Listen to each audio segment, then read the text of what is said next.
Hello, அனைவருக்கும் வணக்கம். இன்றைக்கி ஏஎன் கிச்சன்லேருந்து டீ கடை இனிப்பு போண்டா செஞ்சு காமிக்க போகிறேன். அது பார்க்குறதுக்கு முன்னாடி என்னோடய சமையலை பார்க்குறவங்க பார்த்துட்டு சும்மா போகாமல் லைக் போடுங்க, கமெண்ட் பண்ணுங்கள். ஓகே, வாங்க இப்போ என்னன்னதுன்னு காமிக்கிறேன். போண்டாவுக்கு இந்த மாதிரி ஒரு சின்ன டவர் ஆகிற அளவுக்கு மைதா மாவு, இதில் ஒரு பிஞ்சி அளவுக்கு சோடா உப்பு, கொஞ்சோண்டு ஒரு பிஞ்சி சால்ட்டு,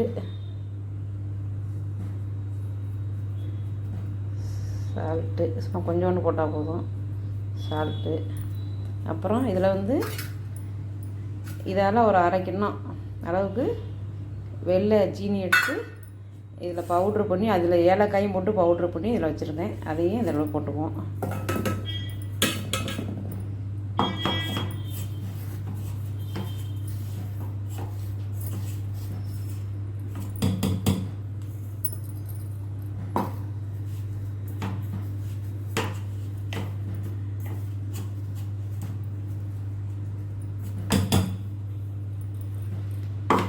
போட்டுவிட்டாச்சு. இப்போ நம்ம தண்ணியை ஊற்றி பிணைஞ்சிக்கலாம். இங்கே பாருங்கள், கொஞ்சம் கொஞ்சமாக தண்ணி ஊற்றி இந்த அளவுக்கு பிணைஞ்சாச்சு. இந்த அளவுக்கு பிணைஞ்சிருக்கு. இது நம்ம எடுத்து ரொம்ப போட மாட்டோம், சும்மா இந்த இவ்வளவு தான் போட வைக்கிறோம். கொஞ்சம் நேரம் ஒரு 10 நிமிஷம் புளிக்கட்டும். அப்புறமா 10 நிமிஷம் கழித்து நான் எண்ணெயில் போட்டு எடுத்து காமிக்கிறேன். அப்படின்ட்டு போடுறப்ப பார்ப்போம். இப்போ கடாயை அடுப்பில் வச்சுட்டு சிம்மில் வைங்க. எண்ணெய் காஞ்சோன்னு சிம்மில் வச்சுருங்க. பாருங்கள், சும்மா சின்ன கடாய் தான் வச்சுருக்கேன். இப்போ நம்ம போண்டாவை சின்னதாக எடுத்து போட்டுக்கலாம். இங்கே பாருங்கள், மாவு இந்த அளவுக்கு எடுத்தால் போதும். எடுத்து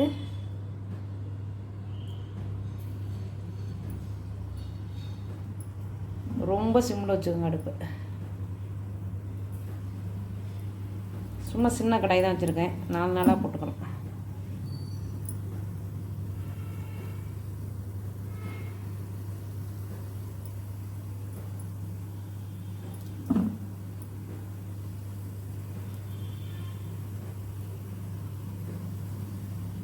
இதெல்லாம் ரொம்ப செலவாகாது. மைதா வீட்டில் வச்சுக்கிட்டு ஜீனி, கொஞ்சம் ஏலக்காய், ஜீனி அடிச்சுக்கிட்டு ரவானாலும் போட்டுக்கலாம். ஏன்னா நம்ம அதில் போடலை ரவாலாம். பாருங்கள், இப்போ வேகட்டும். வெந்தவுடனே பார்ப்போம். இங்கே போண்டா வெந்துட்டுருக்கு. இப்போ நம்ம திருப்பி போட்டுக்கலாம்.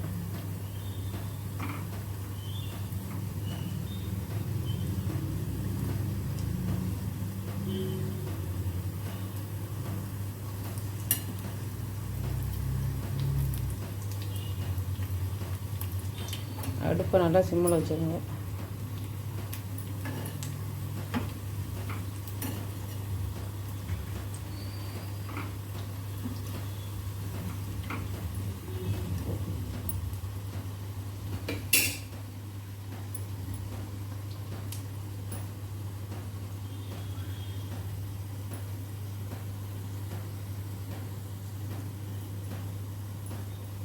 வேகட்டும்.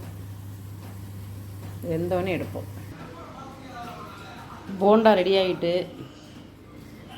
நீங்களும் இது மாதிரி செஞ்சு பார்த்துட்டு கமெண்டில் தெரிவிங்க. ஓகே, லைக் போட்டுவிடுங்க. ஓகே, நன்றி, வணக்கம்.